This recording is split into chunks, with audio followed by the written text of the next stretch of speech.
C comes under you. Town and country planning. No. Town and country planning, part of it comes in BMC, part of it with other organizations also. Okay. So अब ये city में traffic, garbage, construction, ये सब BMC के under ही आएगा.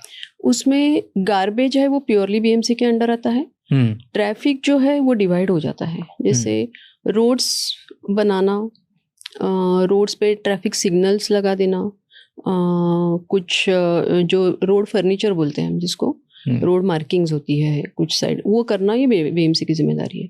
But traffic का operation जो है वो ट्रैफिक पुलिस करती है. ओके. फिर हमारी सिटी में ट्रांसपोर्टेशन के जो अलग अलग प्रोजेक्ट्स होते हैं, जैसे बेसिक रोड्स बनाना BMC की जिम्मेदारी है.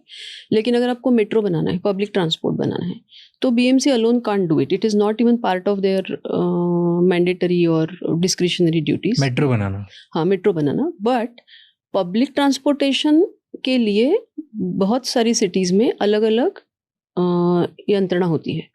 जैसे मुंबई में अगर देखा जाए तो हमने पहले से हमारे यहाँ का पब्लिक ट्रांसपोर्ट का बैकबोन क्या है, suburban railway system. So this is run by Indian railways. Okay. But जो बस सिस्टम है वो BMC के अंडर आता है, लेकिन उसके लिए एक अलग कंपनी है which is BEST. So that is the transport outfit of the city, which is part of BMC in a way, but it is completely independently governed, operated and monitored. But they report to you.